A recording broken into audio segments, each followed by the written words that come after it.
iniciaremos uma nova série. Hoje é o 4º domingo do mês de maio, e nós vamos iniciar uma nova série, e ao final estaremos também celebrando a ceia do Senhor. Então hoje é dia de ceia. Você está feliz por isso, irmão? Graças a Deus. Então hoje também é dia de ceia. Muito bem. Hoje nós estamos iniciando uma série, o nome dessa série é o Espírito e a Profecia. Repete comigo, o Espírito e a Profecia. Muito bom. Então nós estaremos aí desenvolvendo ao longo das próximas semanas. Não vou garantir quantas semanas, que eu fui garantir hoje de manhã, já deu tudo errado. Amém, irmãos? Então não vou garantir quantas semanas, mas era para ser 3, acho que virou 4. O alvo aqui é a gente trabalhar a doutrina do Espírito Santo, a gente conhecer mais a doutrina do Espírito Santo, conhecer a pessoa do Espírito Santo enquanto Deus, e também compreender aquilo que muitas das vezes é debatido, é questionado, que diz respeito à profecia e o movimento profético. Nós somos uma igreja que valoriza a continuidade dos dons espirituais para o tempo que nós estamos inseridos, mas por vezes, quando a gente observa comportamentos equivocados, não estou falando da nossa igreja, não, mas como nação, a gente percebe alguns equívocos nas manifestações dos dons, alguns comportamentos que extrapolam. Geralmente isso está associado com uma teologia ruim, geralmente isso está associado com uma retaguarda bíblica muito frágil. Então o nosso alvo aqui é fazer essa construção, conhecer a pessoa do Espírito Santo, conhecer a atuação do Espírito Santo ao longo da história, no Antigo, Novo Testamento, a missão do Espírito Santo, como o Espírito interage com o seu povo, a participação do Espírito na obra da salvação, enfim. A gente vai buscar destrinchar mesmo essa doutrina tão importante da igreja e depois começar a compreender o que é a profecia, irmãos, o que é o Espírito da profecia, o que é de fato uma profecia bíblica, qual é o encargo profético da igreja perante a cidade, perante a sociedade, enfim. Eu acredito que serão semanas aí de muito conhecimento e de muito mover do Espírito. Glória a Deus. O alvo é que nós saiamos aqui plenamente conscientes e conhecedores da vida do Espírito Santo na igreja, no seio da igreja. Há um autor chamado Francis Chan que escreveu um livro chamado O Deus Esquecido, para fundamentar justamente o fato das pessoas não considerarem o Espírito Santo no seu caráter de divindade. Então o Espírito Santo, irmãos, em nenhum momento na Escritura, seja no Antigo ou Novo Testamento, é tratado de maneira adjacente a Deus. Ele é sempre tratado como sendo o próprio Deus. Amém, irmãos? E é possível perceber essa interação das figuras da Trindade. A doutrina da Trindade, que sacramenta para nós a divindade do Pai, do Filho e do Espírito Santo, realmente não é uma doutrina muito fácil de ser estudada, ser conhecida. No entanto, certamente é uma das mais belas e importantes para nós. Então nós aqui como igreja, vamos dizer assim, ortodoxa, uma igreja que valoriza aquilo que foi construído ao longo da história, nós somos uma igreja que crê na divindade do Pai, na divindade do Filho e na divindade do Espírito Santo. No Antigo Testamento, talvez essa compreensão trinitária seja mais desafiadora, é algo que está mais implícito. Mas no Novo Testamento, essa doutrina está mais explícita. É possível perceber pela atuação e as interações entre Pai, Filho e Espírito, a dinâmica de relação entre Pai, Filho e Espírito, a gente pode perceber pela atuação essa figura trinitária. No Novo Testamento a gente vai ter textos de maneira muito explícita, falando sobre o Pai, o Filho e o Espírito Santo. Então, nós vamos iniciar essa série lendo um texto em João, capítulo 14, e para a primeira leitura da noite, como tem sido nosso costume, eu quero te convidar a ficar de pé. Vamos lá? João capítulo 14, nós vamos ler os versos 16 e 17.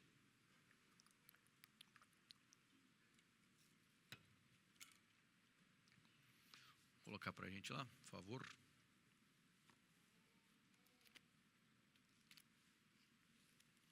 Glória a Deus.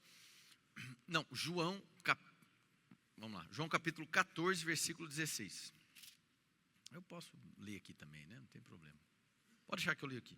João 14, 16. Eu rogarei ao Pai e Ele vos dará outro Consolador, para que esteja convosco para sempre. O Espírito da verdade, que o mundo não pode receber, porque não o vê e nem o conhece. Mas vós o conheceis, pois habita convosco e estará em vós. Feche seus olhos. Senhor, em nome de Jesus, nós nos aproximamos aqui, Senhor, das suas sagradas escrituras, e debaixo de reverência, Senhor, de submissão mesmo à tua presença, nós abrimos os nossos corações, queremos receber mais do Senhor, queremos aprender mais contigo.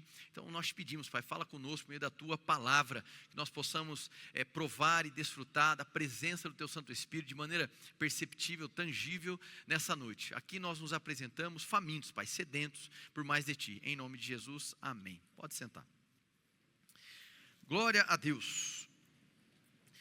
Bom, irmãos, o primeiro ponto que eu quero destacar com vocês é justamente fundamentar aqui um equilíbrio em relação a Deus, o Espírito Santo e a sua palavra.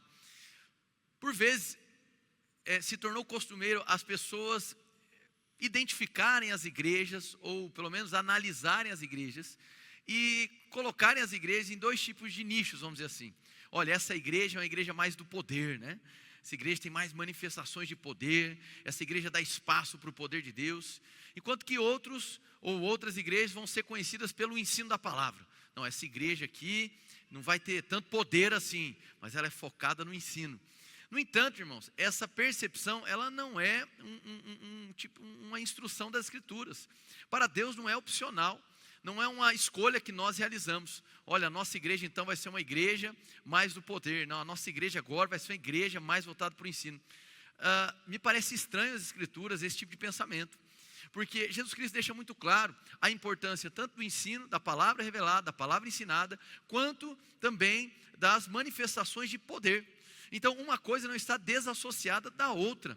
E é um equívoco muito grande tentar separá-las. Eu sei, é comum, dependendo da liturgia de determinada igreja, denominação, você vai perceber dentro da liturgia uma espécie de maior espaço para a atuação dos dons. Enquanto que na liturgia de outras igrejas, talvez você vai perceber uma maior ênfase ou um destaque maior para o ensino das Escrituras. No entanto, uma coisa não anula a outra. E precisa tomar muito cuidado. Existem alguns ensinos equivocados, onde a gente associa que o mover do Espírito, ele só acontece quando há movimentação barulhenta, ou então há um tipo de intensidade nas expressões, onde as expressões são mais extravagantes, pessoas pulam, saltam, correm, caem, gargalham, choram mais alto. Aí o mover do Espírito aconteceu. Isso também é estranho às Escrituras, porque o mover do Espírito significa que o Espírito está agindo, e é saudável para que a igreja reconheça o Espírito agindo. É saudável que uma igreja, ou é reconhecido como um indicador de saúde de uma comunidade, quando ela percebe o Espírito agindo. E o Espírito age de muitas maneiras, uma delas por meio do ensino das Escrituras. Amém, irmãos? Por meio do silêncio, por meio de um ambiente de descanso, da mesma maneira como ele pode atuar num ambiente de intensidade, de manifestações mais extravagantes. Mas é importante a gente colocar a coisa no eixo. Uma coisa não nega a outra, e para nós, como igreja, não é uma opção ser do poder ou ser da palavra, não. A palavra de Deus vai nos dizer em Mateus capítulo 22, versículo 29, uma resposta de Jesus. Ele estava sendo ali indagado pelos saduceus, que não criam na ressurreição dos mortos, e eles criam uma situação hipotética para Jesus, diz assim: ó Jesus, existia determinada moça, ela era casada, o marido morreu, ela se casou com o irmão morreu, ela se casou com outro irmão, o irmão morreu, enfim, irmãos, basicamente foi morrendo todo mundo da família e a mulher continuou viva, amém? E aí a pergunta deles nessa situação hipotética: olha, na ressurreição, ela vai ser esposa de quem? Uma pergunta completamente sem sentido. E a resposta de Jesus, em Mateus 22, 29, se puder colocar para nós, ela é importantíssima para que nós possamos prosseguir no entendimento da atuação do Espírito da palavra. Jesus respondeu: vocês estão errados pelo fato de não conhecerem as Escrituras e nem o poder de Deus. Repete comigo: Escrituras e poder de Deus. Amém. Então, as duas coisas que importam, tanto o conhecimento das Escrituras, quanto a manifestação do poder de Deus. E por que é que eu estou começando daí para falar sobre a doutrina do Espírito Santo? Ora, porque dentre as missões do Espírito Santo está justamente a iluminação do nosso entendimento. O acesso às Escrituras, o conhecimento oriundo da palavra de Deus, só é possível por meio de influência do Espírito Santo. Então, quando falamos do conhecimento das Escrituras, não estamos falando de algo alheio ao Espírito, não estamos falando de uma experiência que ela usa de racionalização, usa do intelecto, e o Espírito Santo não participa. Em contrapartida, quando falando do poder de Deus, aí sim, estamos falando do Espírito Santo e atuação. Não, tanto o mover no sentido de manifestação de poder, tem como origem o Espírito Santo de Deus agindo, amém? Da mesma maneira, o conhecimento das Escrituras, ele só se torna possível mediante a iluminação do entendimento, que compõe uma das funções do ministério do Espírito Santo. Glória a Deus, irmãos. Amém? Então, eu estou partindo aqui, porque por vezes tem pessoas que têm uma determinada dúvida. Olha, Deus ainda fala nos dias de hoje? Sim ou não, irmãos? Ele fala. No entanto, irmãos, nós temos aí também um avanço daquilo que é conhecido como liberalismo teológico na nossa nação. Ele não é uma novidade, historicamente ele já tem alguns séculos que ele aparece de ondas, vamos dizer assim, em forma de onda, né? Aparece, some, e nós estamos vivendo um tempo no Brasil, onde o liberalismo teológico, ele tem, vamos dizer assim, se pronunciado, se manifestado. E dentre as características do liberalismo, existe uma característica que é a demitologização, pronto. O que é isso? O que é demitologizar? Isso significa descredibilizar as atuações de poder, significa tentar explicar de maneira razoável e racional qualquer situação miraculosa. Então, para o liberalismo teológico, se Jesus ressuscitou ou não, não tem tanta importância, porque o que importa é o legado moral de Jesus Cristo. Então ele foi uma boa pessoa, uma pessoa virtuosa, uma pessoa que nós temos como referência, então nós devemos seguir os passos de Jesus. Ele apresentou uma boa filosofia de vida. Isso é extremamente problemático, e é justamente dentro do seio do liberalismo teológico que nós vamos ouvir algumas frases que hoje no Brasil têm se tornado populares, tais como, olha, veja bem, a Bíblia não é a palavra de Deus, a Bíblia contém a palavra de Deus. Outra fala comum e perigosa é a fala, olha, veja bem, a Bíblia, ela falou no passado, mas para o nosso tempo ela precisa ser atualizada. Então, esse tipo de fala é um tanto quanto perigosa e corresponde a esse movimento. E entende, irmãos, embora sejamos essa igreja que ela valoriza uma teologia mais ortodoxa, nós somos mais tradicionais a nível de teologia, ok. Mas nós devemos reconhecer a boa contribuição do liberalismo teológico ao longo da história. Nós não temos o que concordar em relação a essas questões, mas, por exemplo, é do liberalismo teológico um autor que vai dizer para nós, que é importante para o conhecimento bíblico, que ninguém chega diante do texto bíblico sem pressupostos. Ora, irmãos, isso é uma verdade. Quando você se depara com o texto bíblico, você traz a sua biografia, você traz os seus traumas, você traz suas dores, não é mesmo? E isso afeta a sua maneira de ler as Escrituras. Então, está correto. Ninguém chega diante do texto sem pressuposto algum. Mas, irmãos, não tem como concordar com o liberalismo quando existe um tipo de relativização das Sagradas Escrituras. Por quê, irmãos? A Bíblia é a palavra de Deus, amém? Agora atenção, Deus fala e continua falando além da palavra, mas tudo que Deus fala além da palavra, nunca entra em contradição com a palavra que está escrita. Glória a Deus. O que eu quero dizer com que Deus fala além da palavra, ora, existem circunstâncias do seu dia a dia, tomadas de decisões, situações que você procura um esclarecimento, que você busca a Deus em oração por uma resposta, por um esclarecimento, que por vezes você não vai absorver em forma de princípio de maneira tão objetiva e clara nas Escrituras. E Deus responde, irmão? Responde. Deus utiliza visões, Deus utiliza sonhos, Deus usa predominantemente um testemunho interior do Espírito, enfim, Deus fala conosco. No entanto, é importante que se diga, Deus continua falando e Ele fala além do cânon bíblico, mas o que Ele fala além não fere e não contradiz o texto bíblico. Se você entendeu, diga amém. Então aqui a gente entra na questão da suficiência das Escrituras. Ora, dentro de alguns círculos e da nossa maneira de ver equivocados, vai ser descrito que, olha, veja bem, a Bíblia não é suficiente para tudo, ela precisa ser atualizada, ela precisa ser feita uma releitura dela. Isso é perigoso. Nós cremos que a Bíblia é sim suficiente. Suficiente para quê? A Bíblia é um instrumento suficiente para a salvação. Repete comigo, salvação. E a Bíblia também é suficiente no que diz respeito à doutrina, diga doutrina. De tal maneira, irmãos, que todo indivíduo, supostamente em nome de Deus, que evoca para si uma revelação de doutrina, ou uma revelação, pseudo-revelação, que coopera para a salvação, isso é heresia. Glória a Deus. Heresia, irmãos. Simples assim. Então, Deus fala além das Escrituras? Fala, mas nunca em contradição às Escrituras. A Bíblia é suficiente? Sim, para salvar e para doutrinar a igreja. E de tempos em tempos, irmãos, seitas são formadas aos montes, a partir de uma suposta revelação especial, que ninguém nunca teve, amém? Já houveram pessoas, e que continuam ainda peregrinando e pregando por aí, que evocaram para si a revelação de um pergaminho, uma parcela das Escrituras que não entrou no cânon bíblico, mas que Deus entregou especialmente para esse ungido iluminado. Amém? Talvez você já tenha alguns personagens no seu radar.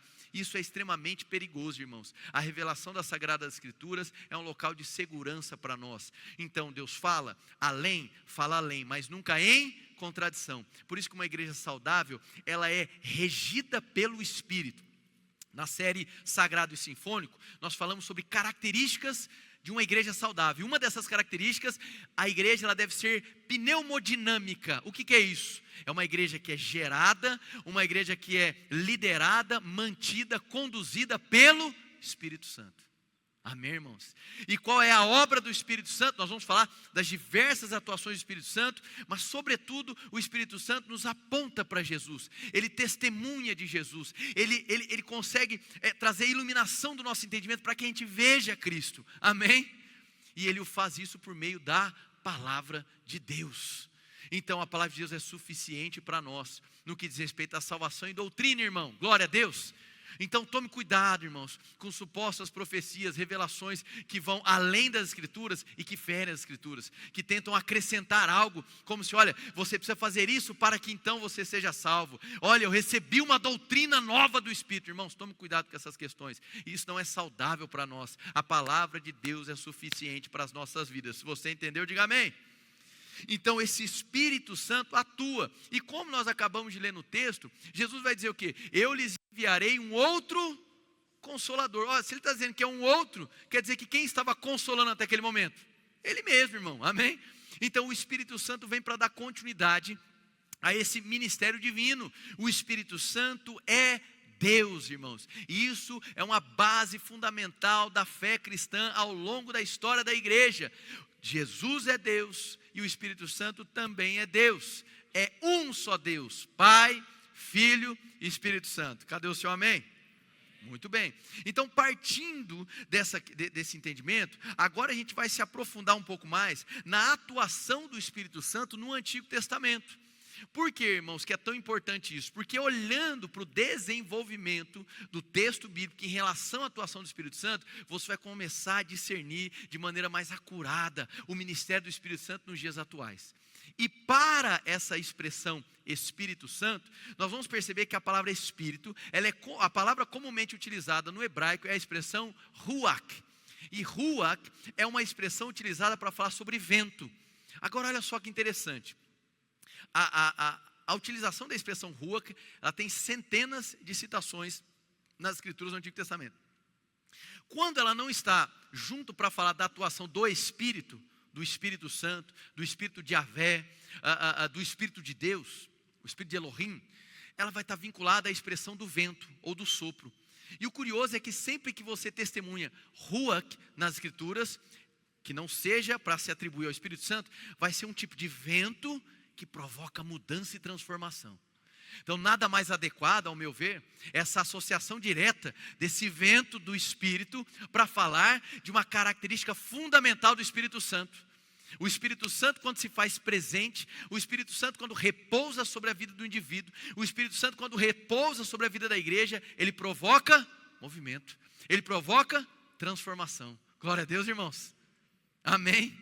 Então isso é importante. Onde o Espírito passa, onde o Espírito repousa, há uma grande mudança, há uma grande transformação. E quando falamos, irmãos, sobre esse período do Antigo Testamento e as expressões Ruach, você vai ter duas expressões predominantes para falar sobre o Espírito Santo. Curiosamente, a expressão Espírito Santo no hebraico, ela não é tão comum a nível de ocorrência. A gente vai observar, por exemplo, em Salmo 51, quando Davi está ali confessando o seu pecado, numa das suas fases ele vai dizer assim, olha, que o Senhor não retire de mim o teu Espírito Santo. Da mesma maneira, o profeta Isaías, em Isaías 63, ele vai falar sobre a gente não entristecer o Espírito Santo, trazendo um caráter de pessoalidade. Mas as duas expressões mais comuns para falar do Espírito, que é de Deus, a primeira, Ruach Elohim, então o Espírito de Elohim, e a outra, Ruach Yahweh, o Espírito de Yahvé. E existe um certo tipo de padrão de atuação quando nós olhamos para esses conceitos. Quando a gente fala de o Espírito de Elohim, as ocorrências vão ser predominantemente no Pentateuco, Gênesis, livro de Êxodo, Número, você vai perceber, você vai ver uma ampla ocorrência em 1 Samuel, 2 Samuel, até o livro de Crônicas, você vai perceber que vai ser utilizado amplamente essa expressão Espírito de Elohim. E quando a Bíblia traz essa citação para falar do Espírito Santo, o Espírito de Elohim, o que você vai perceber? Que quando o Espírito de Elohim vem e ele se apossa, se apodera, envolve, repousa sobre o indivíduo, o que nós vamos perceber? Que a presença de Deus naquele indivíduo transforma o ser humano. Repete comigo, transformação. Muito bem. Outro ponto, ele quando cita essa expressão, o Espírito de Elohim, essa atuação também vai encher aquele indivíduo de conhecimento e de sabedoria. Repete comigo, sabedoria. Agora, essa transformação, esse enchimento de sabedoria e de conhecimento, ele tem uma finalidade.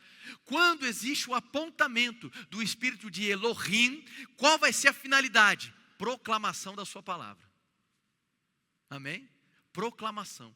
Então, quando nós estudamos e observamos a recorrência da expressão Espírito de Elohim, você vai perceber que um indivíduo vai ser cheio, um indivíduo vai provar de transformação, e essa transformação, atenção, vai levar aquele indivíduo a tomar atitudes que ele não tomaria sem aquele enchimento, sem aquela presença.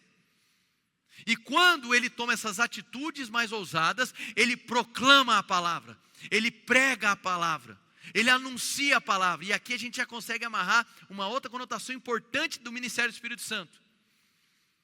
Vão ser raras as vezes, irmãos, é raríssimo, as ocorrências onde o enchimento do Espírito tem uma finalidade exclusiva para si mesmo. Num sentido de, olha, vai para o seu quarto e ora. Muitas pessoas têm reduzido as experiências com o Espírito Santo a experiências individualistas. E isso é estranho às Escrituras.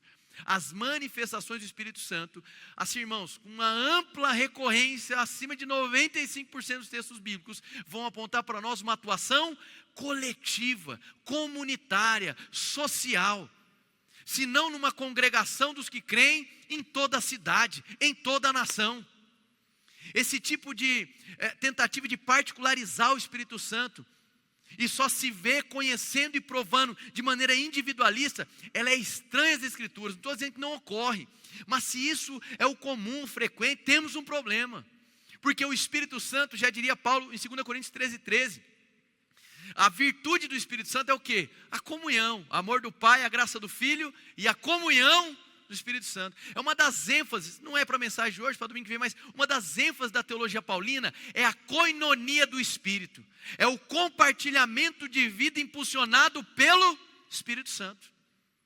Então aqui nessa expressão recorrente, Ruach Elohim, nós vamos perceber então o quê? Uma transformação do indivíduo.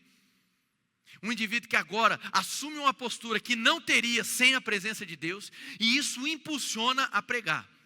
Outra coisa importante, nas citações do Espírito de Elohim, é possível perceber também situações estáticas, experiências de êxtase. Êxtase não é transe, tá bom, irmão? Situações estáticas, com X, experiências de êxtase, onde o indivíduo é tomado pelo Espírito, consciente, onde o indivíduo é tomado pelo Espírito e profetiza. Glória a Deus, isso é uma ocorrência. O outro padrão de ocorrência, aí nós vamos perceber que vai ser o Espírito de Yahvé. E nessa ocorrência, a gente poderia citar com o livro de Juízes, ele é carregado de ocorrências do Espírito de Yahvé. E qual é a distinção que nós percebemos em relação à citação, à recorrência do Espírito de Elohim? A diferença, ela é sutil, mas importante para nós, para a gente entender a dimensão do ministério do Espírito Santo. Quando a Bíblia cita Ruach Yahweh, ela também fala de um indivíduo que sendo cheio é transformado. Diga comigo, transformação. ela também fala de um indivíduo que, provando desse enchimento, da presença do Espírito de Yahvé, ela passa a tomar atitudes que ela não teria sem essa presença. Então nós estamos falando de algo que capacita. No entanto, aqui o encargo não será de pregação. Aqui nós perceberemos um padrão de ocorrência do Espírito de Yahvé, que diz respeito a uma capacitação para coisas que serão visíveis, tais como liderar um exército, governar uma nação. Amém, irmãos? Situações de grande força, situações de julgamento. Poderíamos citar Otoniel em Juízes, assumindo uma posição de julgamento. Poderíamos citar aqui Sansão, assumindo uma força extraordinária. Então percebe que quando o Espírito de Yahvé atua aqui em questão, essa citação Yahvé é colocado, nós percebemos o quê? Manifestações visíveis. O que importa para nós? Importa que nós estamos vivendo no tempo da plenitude do ministério do Espírito Santo. E esse Espírito que encheu pessoas e as transformou no tempo passado, que as capacitou a pregar a palavra no tempo passado, que capacitou outros a governar bem, a liderar bem, que capacitou outros a manifestações visíveis e espetaculares, esse mesmo Espírito continua atuando nos nossos dias. Amém? Irmãos, eu tenho para mim que uma teologia do Espírito Santo muito clara, bem definida e fundamentada, gera um cenário seguro para manifestações do Espírito Santo. O Espírito Santo é Deus, irmãos, e enquanto Deus deve ser tratado, honrado, reverenciado como Deus. Eu gosto de uma fala do reverendo Jonas Madureira, no livro Inteligência Humilhada, onde ele vai dizer assim: um dos papéis do Espírito Santo é nos lembrar da nossa humilhação. Um dos papéis do Espírito Santo é nos conduzir diariamente aos pés de Jesus. É conservar essa humildade nos nossos corações, de que somos plenamente dependentes de Deus. Cadê o seu amém? Esse é um dos papéis do Espírito Santo. Cultivar em nós essa consciência de que sem o Senhor nós não iremos longe. Sem o Senhor nós não somos nada, irmãos. Glória a Deus. Esse é o ministério do Espírito Santo. Então, tanto por meio de situações visíveis, onde nós testemunharemos manifestações oculares do Espírito Santo, também Ele é quem empodera para a pregação do Evangelho. Então essa ideia de experiências isoladas, exclusivistas, individuais, ainda que possíveis, ainda que elas ocorram, entendam. Isso não é o modus operandi habitual do Espírito Santo. Por quê? Porque a finalidade do ministério do Espírito Santo é a reconciliação, é a comunhão. Glória a Deus. Se eu prego para alguém. Se eu lidero um exército, é um exército de pessoas. Eu gosto de uma frase de um autor chamado Martin Buber, no livro Eu e Tu, e ele vai destacar da seguinte maneira: Deus não nos deu uma coisa para que realizemos algo impossível. Deus não te deu uma coisa, toma uma coisa e se vira para mudar o mundo, mudar a sua vida com essa coisa. Não, ele vai dizer, Ele deu a si mesmo, na pessoa do Espírito Santo e na pessoa de Jesus. Então o Espírito Santo, ele não é uma força fantasmagórica, ele não é uma energia que está viajando por aí, ele tem caráter de pessoalidade, e nesse caráter de pessoa divina, ele se entristece. Amém? Então eu devo crescer em sensibilidade em relação ao Espírito Santo. E não tratá-lo como se ele fosse adjacente à obra de Deus, como se ele fosse um subalterno da obra de Deus. Não, irmãos, a Bíblia é enfática em destacar para nós que esse Espírito Santo é Deus. E como Deus deve ser tratado e como Deus deve ser honrado. Abra sua Bíblia em Isaías capítulo 40, versículo 13.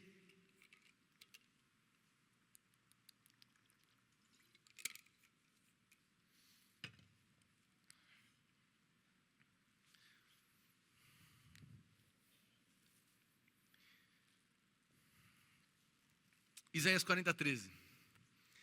Presta atenção nessa citação. Quem definiu limites para o Espírito do Senhor? Ou como seu conselheiro o instruiu?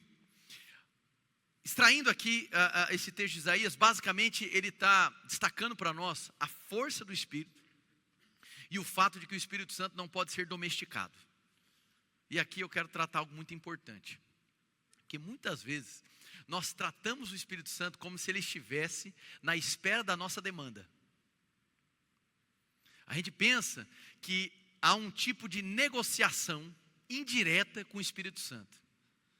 Então, muitas das vezes, utilizamos a nossa vida devocional para demandar do Espírito um tipo de atuação.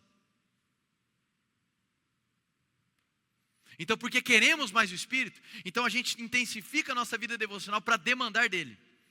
Isso parece razoável e compreensível, no entanto, isso é perigoso. O Espírito não pode ser domesticado por ninguém. E na esmagadora maioria dos exemplos que nós citamos do enchimento do Espírito de Elohim, Espírito de Yahvé, que está tratando sobre o Espírito Santo, Deus não pediu licença para ninguém. Amém?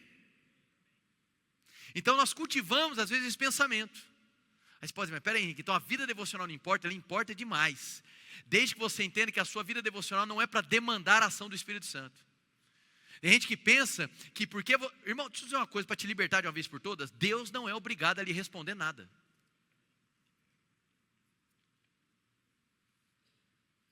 Deus não é obrigado a lhe responder nada. Mas Ele fala e responde, porque Ele é bom, não é por causa de você. A tua devoção não te qualifica para ser merecedor da voz e das respostas de Deus. Mas Ele fala e se comunica conosco. Por quê? Porque Ele é bom, irmão. Porque Ele é misericordioso.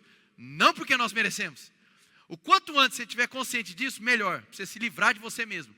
E de pensar que existe algum mérito na aproximação do Espírito em relação à sua vida. Existe uma fala, irmãos, que ela é comum, ela é possível de ser compreendida, no entanto, sem explicação, ela é extremamente problemática. Que é qual fala? Essa fala aqui, que todo mundo utiliza, e não tem problema em utilizar a fala, desde que a sua consciência não esteja equivocada. Qual fala que é? Olha, o natural você faz, o impossível, o sobrenatural, é Deus quem realiza. Não é assim essa fala? É muito comum. No entanto, sem uma explicação devida, ela é problemática. Por quê, irmãos? Porque passa-se a ideia de que existe algo a ser administrado que naturalmente é até esgotar suas forças. E quando já não tem mais nada, aí Deus fala assim, muito bem, agora que você se demonstrou miserável, agora eu entro em cena. Só que ela é problemática, por quê? Porque o fôlego de vida foi dado por Deus. Então até mesmo para a administração das coisas naturais, você é potencializado e só vive para administrar por causa de Deus. Então a dinâmica não é, olha, faz o natural que o sobrenatural entra. Não, o natural eu lhe habilito com a minha presença, eu lhe influencio com os meus valores, eu te ensino por sabedoria para que você o administre. Isso faz parte da natureza de Deus? Total. Deus precisa de nós para tocar a terra, irmão. Mas Ele nos chama para cocriar, Ele nos chama para participar do plano dEle. Mas o plano é de quem? Dele, envolvendo as coisas ordinárias, envolvendo as coisas que chamamos de naturais. Para administrar bem as coisas naturais, nós dependemos da vida do Espírito, dos valores do Espírito, da sabedoria do Espírito. Quem está entendendo, diga amém. E aí é evidente, tem situações que nós nos reconhecemos limitados e vamos sim testemunhar o agir de Deus. De maneira visível, de maneira implícita, não interessa. Mas de fato Ele age. Mais uma vez, porque merecemos? Não, porque Ele é bom, Ele é relacional, Ele estende a sua misericórdia, a tua graça. É Ele quem vai na nossa direção. Então nós não compramos a ação do Espírito pela nossa devoção. Isso é um equívoco muito grande. O Espírito não pode ser domesticado, irmãos. Mas pastor, eu percebo que quanto mais eu me devoto, a minha vida devocional se torna uma vida de qualidade. Eu oro mais, eu leio mais, parece que as coisas acontecem. Então, deixa eu dizer uma coisa, quanto mais você tem uma vida devocional em resposta ao que Deus faz, mais sensível e perceptível você fica ao que Deus já está fazendo. Não é você domesticando e controlando o Espírito, mas é por meio da vida devocional que você vai se tornando espiritualmente consciente e sensível do que Deus está fazendo. Então quanto mais eu me aproximo da revelação da palavra, quanto mais eu vivo em oração, buscando essa sensibilidade, mais eu fico atento, mais eu percebo os movimentos do Espírito. Lembra que Ele é rua, que Ele é vento, mais eu consigo me atentar ao que Deus está fazendo. Então nas questões naturais, Ele é com você. Nas questões que você não consegue, Ele também é com você. Por vezes te influenciando por meio de princípios, valores, por meio de uma impulsão no Espírito. E por vezes atuando de maneira miraculosa e espetacular. A própria habilidade para administrar as coisas terrenas, ela vem de Deus, irmãos. O seu intelecto, a sua inteligência, vem de Deus, irmão. Glória a Deus. Amém. Vai lá para Isaías capítulo 11, verso 1.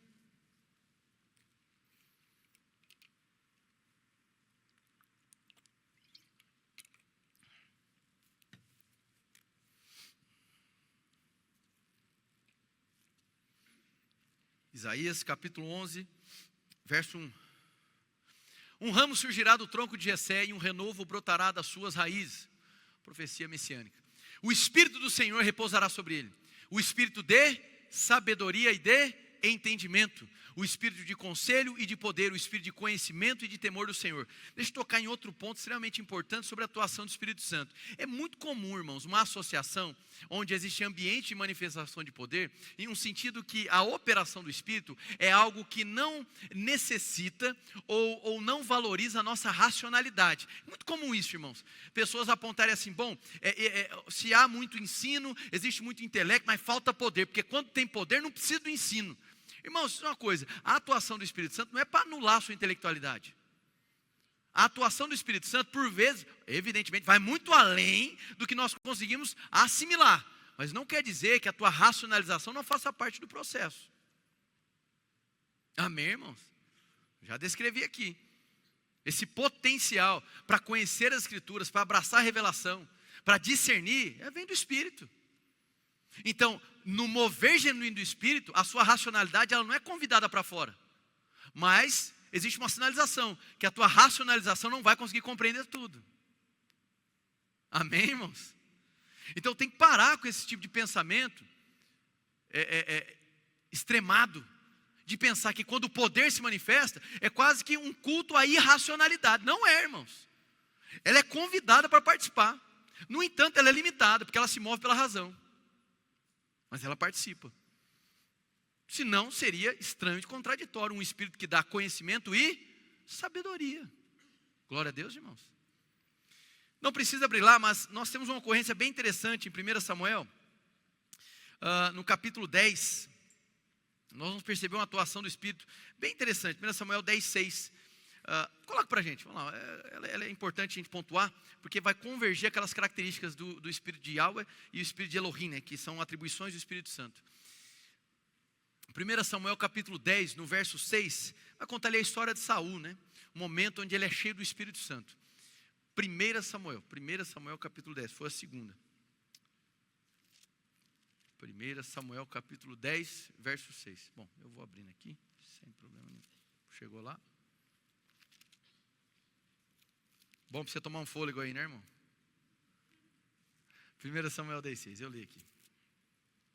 O Espírito do Senhor se apoderará de ti e profetizarás com eles e serás transformado em outro homem. Isso aqui é Saul recebendo o chamado de Deus, o Espírito passa a repousar sobre ele, o Espírito começa a operar sobre ele e nele nós vamos ver uma convergência de atuação, tanto para a profecia como para reinar sobre todo Israel. Glória a Deus. Então, manifestações invisíveis, empoderamento para a proclamação do Evangelho e também capacitação para coisas visíveis, que são tangíveis, que são físicas. Onde eu quero chegar, irmãos?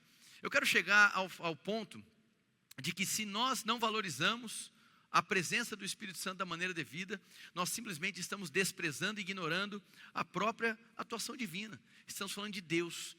Por vezes pensamos que o Espírito é apenas um convidado, que quando sentido ou percebido, então reconhecemos a tua presença. Não, irmãos, diz uma coisa. Eu tratei isso aqui pela manhã e faço questão de destacar aqui agora à noite. Eu não tenho problema com canções que dizem assim, olha, vem Senhor, vem Espírito Santo, desce aqui Espírito Santo. Eu não tenho problema com esse tipo de citação na música.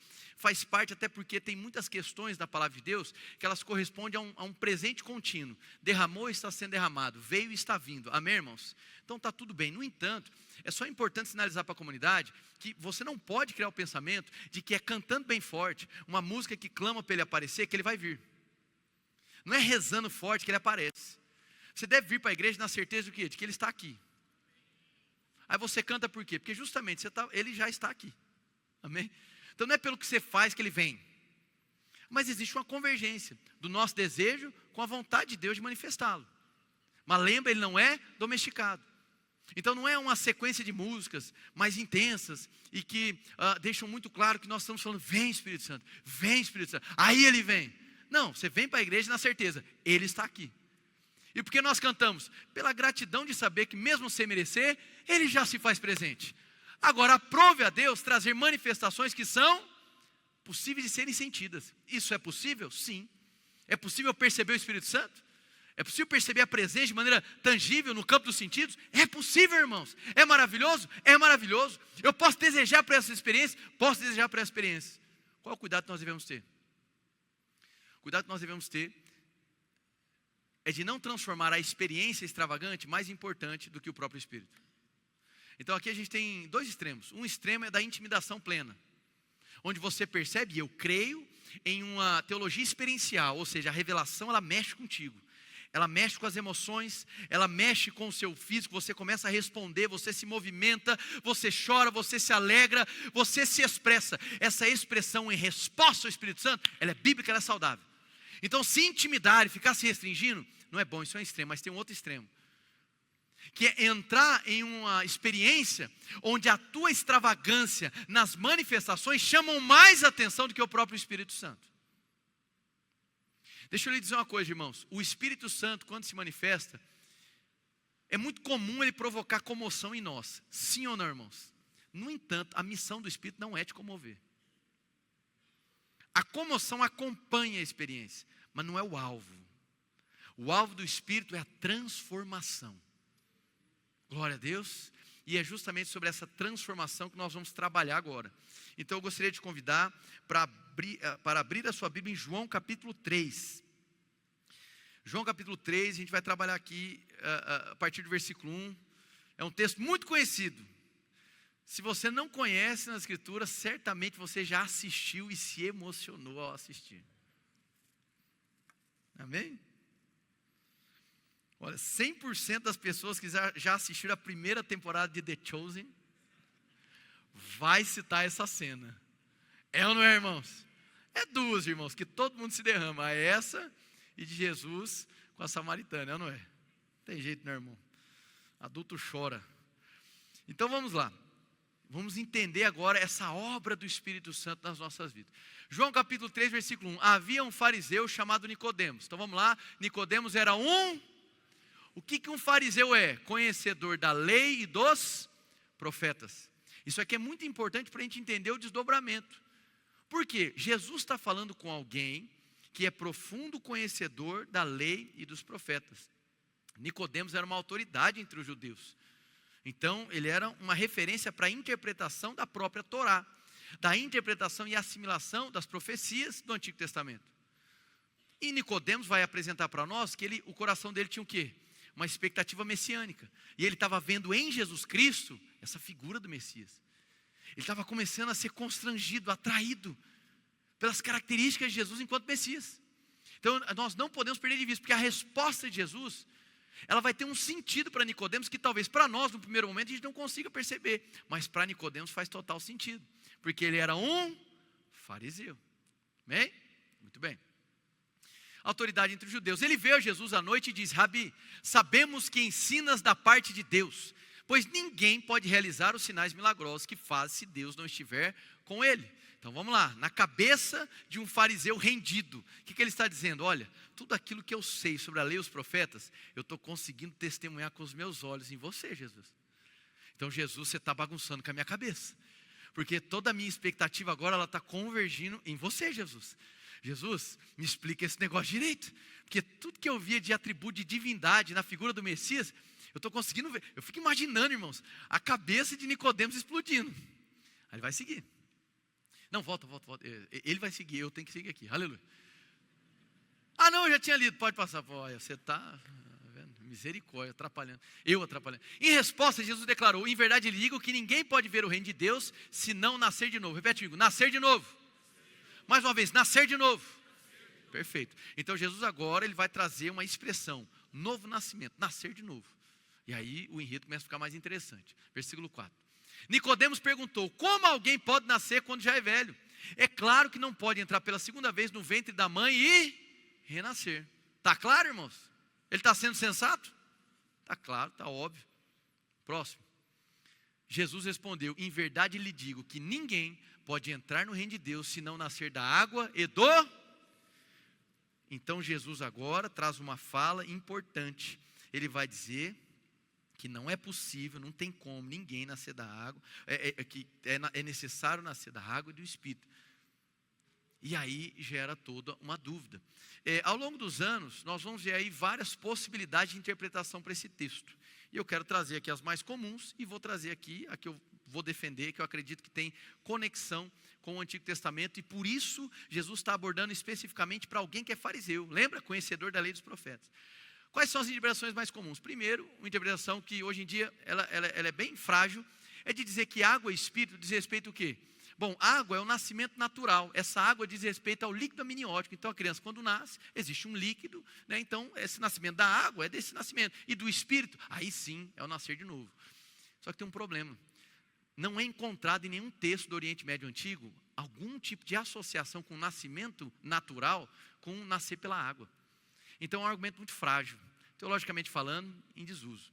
Outra possibilidade é olhar para essa água numa correspondência de palavra para a expressão sêmen. Então, diria o quê? Essa água seria o sêmen que produz a vida, que faz gerar, né, a fecundação. Teria algum grau de conexão? Teria algum grau de conexão. Alguns aí vão defender essa abordagem. Então, esse nascer da água seria ter uma vida gerada a partir do sêmen. E a do Espírito, esse novo nascimento, quando a gente nasce de novo em Cristo. Isso também é uma interpretação comum. Outra é de dizer que água é uma referência à própria palavra. Então, o nascer da água seria o quê? Bom, eu só vim à existência porque Deus, que é a palavra, me deu vida. Então, seria o nascer como criança e o nascer de novo, o nascer do Espírito, confessando a Cristo. No entanto, uma teóloga chamada Linda Belleville, ela era aluna de um dos teólogos que eu mais tenho admiração, chamado D.A. Carson. Gosto demais dele, a gente tem muitos livros dele. Eu recomendo todos de olhos fechados. Esse teólogo canadense, vivo ainda, um dos maiores sumidades na teologia, livros maravilhosos. E ela, em uma aula, ele pontua isso num livro, que ela discorda dele, a aluna discorda do mestre. E aí ela constrói toda uma tese, eu não me lembro agora de doutorado, o que foi, em cima de uma argumentação, obviamente no grego, a respeito do que de fato significa esse texto. E ele, o mestre, reconheceu que estava errado e concordou com ela. Amém? Então, irmãos, nós vamos concordar. Amém? Brincadeira. O exame dela é importante para nós. Por quê? Ela observa duas questões. Primeiro, uma questão gramatical no grego. E segundo, uma correlação direta com uma profecia do Antigo Testamento, que para mim fecha a questão. Então, nas palavras de Linda, longe de se referir a dois nascimentos, significa apenas um nascimento. Água e espírito, então, não está falando sobre dois, mas sobre um. O fato de que ambos os substantivos são regidos por apenas uma preposição, certamente favorece o ponto de vista. Então, a preposição que tem ali, água e espírito, não está pontuando dois tipos de nascimento diferentes, mas características de um mesmo nascimento. Quem entendeu? O entendeu aqui é, estou entendendo, não quer dizer que você está concordando, diga amém. Tá bom. Agora nós vamos lá para Ezequiel 36, 25, vai lá. Ezequiel capítulo 36.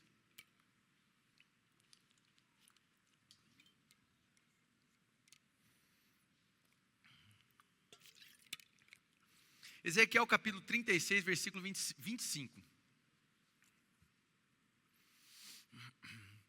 Aspergirei água pura sobre vocês, e ficarão puros. Eu os purificarei. Repete comigo, purificação.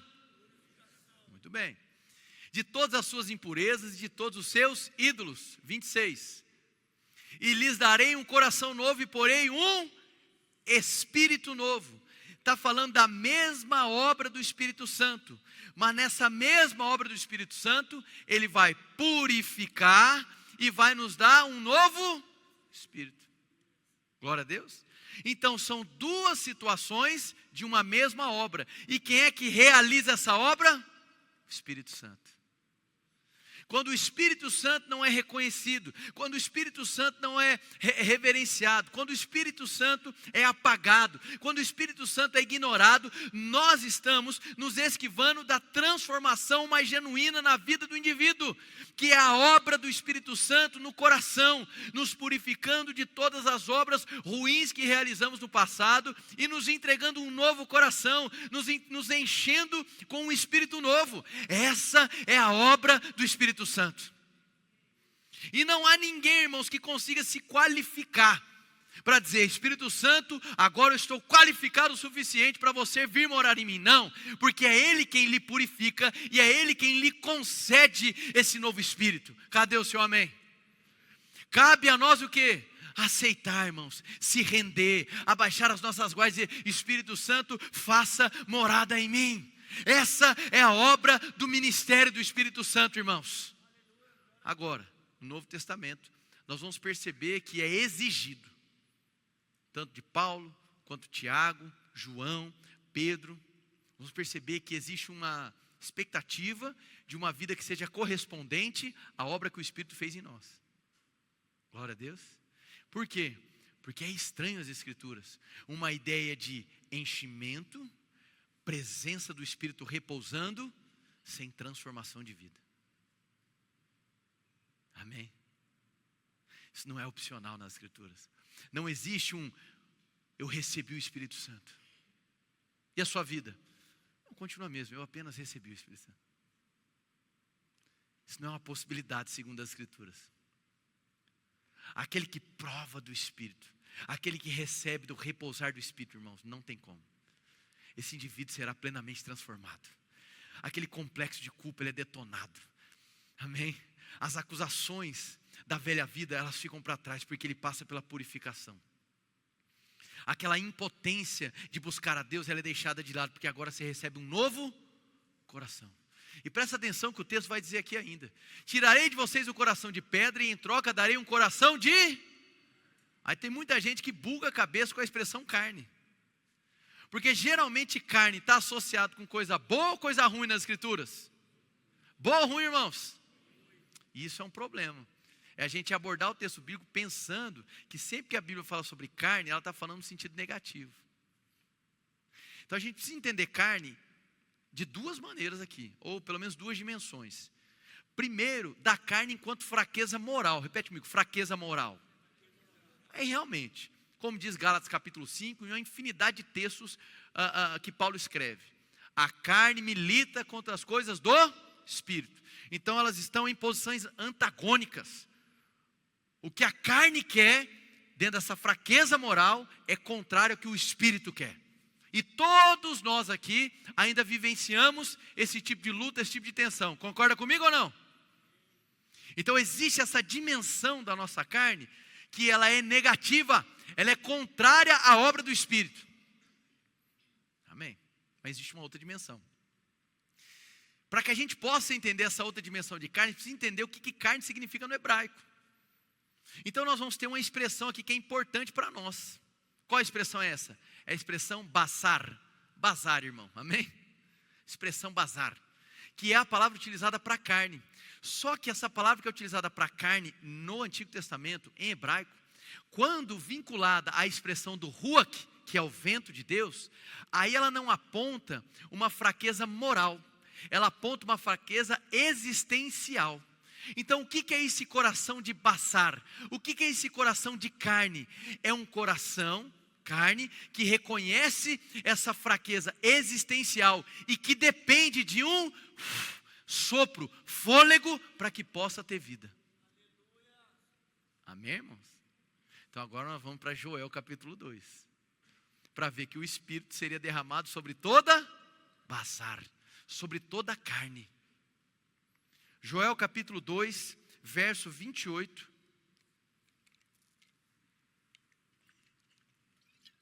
Quem está aprendendo alguma coisa hoje aí? Quem está ficando mais apaixonado pelo Espírito Santo? Joel capítulo 2, verso 28. Depois disso, derramarei do meu Espírito sobre todas as pessoas. Os seus filhos e as suas filhas profetizarão. Os velhos terão sonhos e os jovens terão visões. Verso 29. Até sobre os servos e as servas derramarei do meu Espírito naqueles dias. Então presta atenção. Aqui a gente tem um anúncio profético do profeta Joel acerca de um grande derramamento do Espírito. Talvez você se pergunte: o Espírito pode ser derramado? Pode. Qual é o nome que comumente nós damos a isso? Avivamento. É ou não é? O avivamento então é um derramamento do Espírito sobre um povo específico, num tempo específico, uma finalidade específica. E nós podemos contemplar nas Escrituras o cumprimento da profecia de Joel? Nós vamos, pelo menos, identificar o começo do cumprimento. Alguns identificam o cumprimento pleno e outros o começo do cumprimento da profecia de Joel. Aonde a gente vê isso? No dia de Pentecostes. Atos capítulo 2, Deus então derrama do seu Espírito. O que é que Pedro interpreta? Opa, aqui se concretiza a profecia que fora dita por Joel. Então a cena de Pentecostes, onde o Espírito desce, enche toda a carne que estava ali, para Pedro era o quê? A realização, o cumprimento de uma profecia. Agora, o que é importante?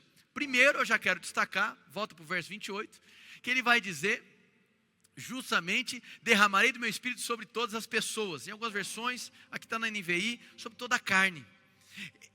Quando falamos sobre ruach e bazar, existe uma atração. Então, é olhar para a carne nessa dimensão de fraqueza existencial e não moral. É olhar para essa dimensão da carne num âmbito positivo, de uma carne que depende do Espírito para que ela tenha vida. Ora, Antigo e Novo Testamento, os autores de Provérbios, Eclesiastes e o autor do livro de Tiago, ambos vão concordar que esse corpo sem o Espírito, ele está morto, é ou não é? Então, bazar sem Espírito não tem vida. Então existe um aspecto da nossa carne que clama pelo quê? Pelo sopro do Espírito. Eu não sei se você está entendendo, irmãos. A obra do Espírito Santo que nos purifica, nos entrega um novo coração. E esse coração, ele tem desejo do Espírito Santo. Esse coração, ele quer mais do Espírito Santo. Esse coração, ele depende do Espírito Santo para que ele possa ter vida. Esse coração de carne não é carnal no sentido de fraqueza moral. É carnal no sentido assim, eu dependo do ruach, eu dependo do vento do Espírito. A minha vida só tem origem no Espírito Santo. Isso é a obra do Espírito Santo, irmãos. É estranho às Escrituras alguém que diz ter tido uma experiência com o Espírito e o seu coração não clama por mais da presença de Deus. Amém? Tem uma outra questão que é importante e evidente, irmãos. Em algum momento nós vamos fazer uma série expositiva apenas sobre o livro de Joel. Mas eu quero fazer só uma compreensão global aqui do livro de Joel, que é importante para a gente finalizar a mensagem. Porque basicamente qual que é a estrutura de Joel? Acontece uma grande invasão de gafanhotos na nação de Israel, que destrói tudo, de fato literal, destrói tudo. Joel, inspirado pelo Espírito, ele vai utilizar essa destruição pelos gafanhotos, esse tipo de situação, e vai discorrer no livro para demonstrar que o pecado de Israel destruía as próprias vidas e a nação, semelhante ao que os gafanhotos tinham feito com seus bens materiais. Deu para entender ou não? Então o livro de Joel, ele segue essa tônica. Invasão de gafanhotos, profeticamente, utiliza a destruição realizada pelos gafanhotos para demonstrar para o povo de Israel que o pecado deles provocava isso na vida deles mesmos. E aí vem a parte da solução do profeta, que é o quê? Jejuar. Mas aí você tem que se questionar, o povo estava em meia fome, como é que jejua com fome, irmão? Amém? Então o que era esse convite ao jejum? Era um convite ao arrependimento. Repete comigo, arrependimento. Muito bem. Só que o arrependimento, ele diz respeito à transformação de uma vida. E nós estamos defendendo aqui, segundo as Escrituras, que quem é o responsável por transformar vidas? O Espírito Santo. Por isso que o ápice do livro de Joel é justamente o quê? Derramarei o meu Espírito sobre toda a carne.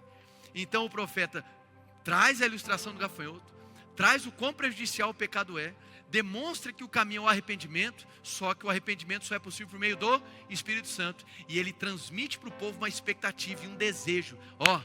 Vai chegar o tempo onde o Espírito será derramado, e essa transformação vai se tornar possível, e aí você vai deixar de ser como um gafanhoto que destrói a própria vida, a vida de tudo que está ao seu redor. Glória a Deus, irmãos. E Pedro testemunhou isso. Então o que Pedro estava testemunhando? Opa, chegou o tempo do derramamento. A partir de agora o Espírito foi derramado, continua sendo enviado, continua transformando, continua purificando, continua entregando um coração de carne que clama pela presença. Essa é a obra do Espírito Santo. Amém, irmãos? Essa é a obra do Espírito Santo. Eu quero que você abra em Romanos capítulo 8, versículo 14.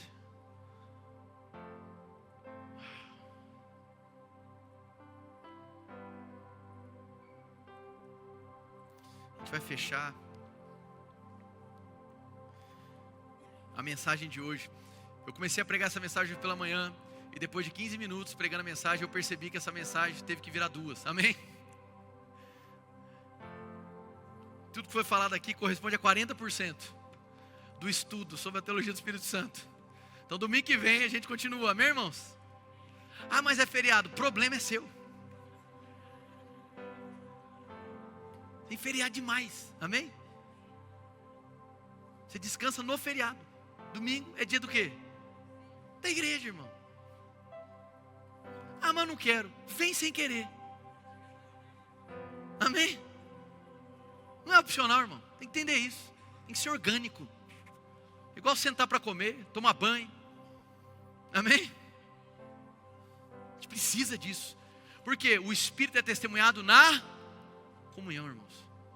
É na coinonia. É no ato de compartilhar.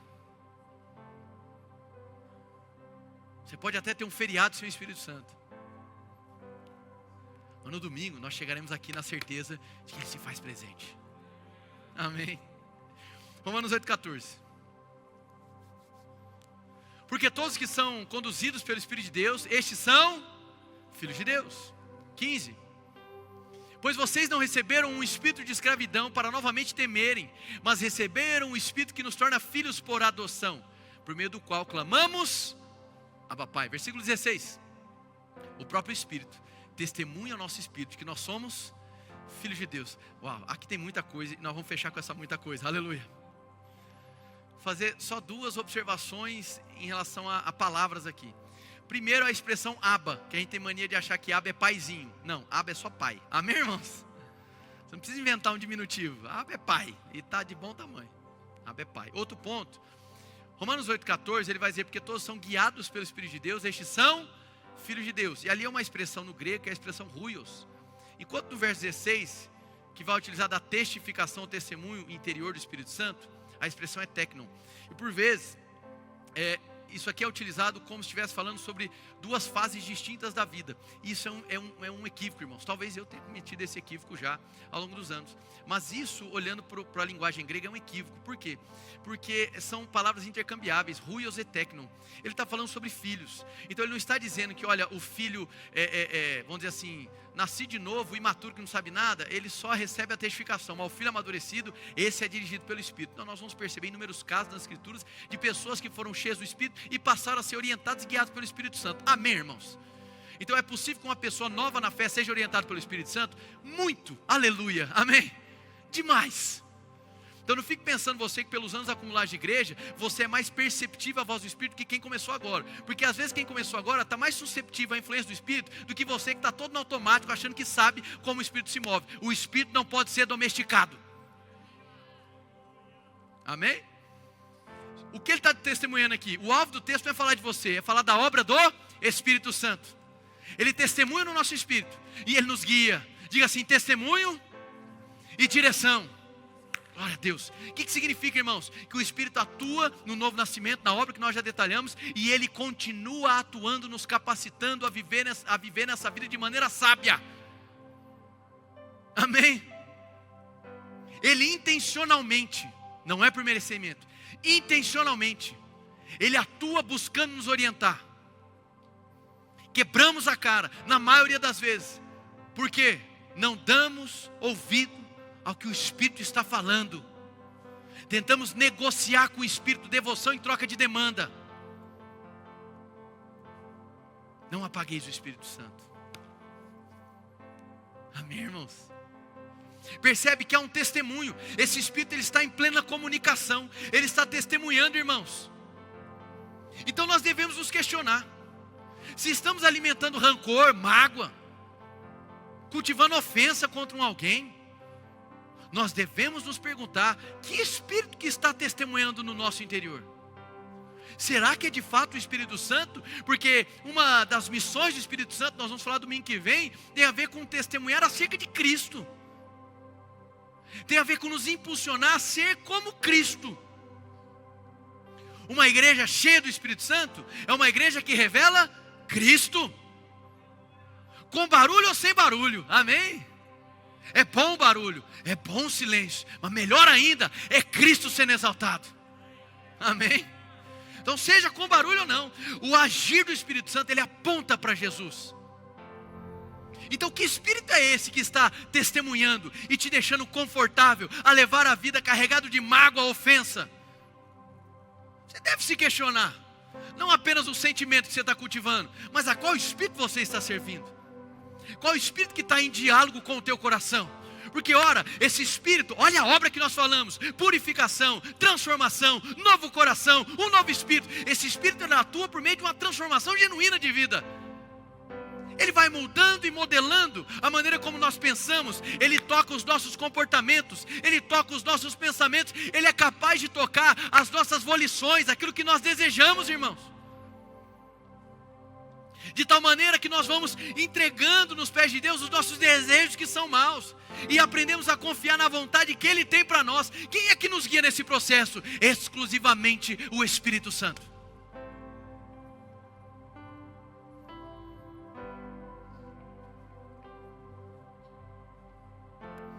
Então nós devemos dar lugar ao Espírito Santo.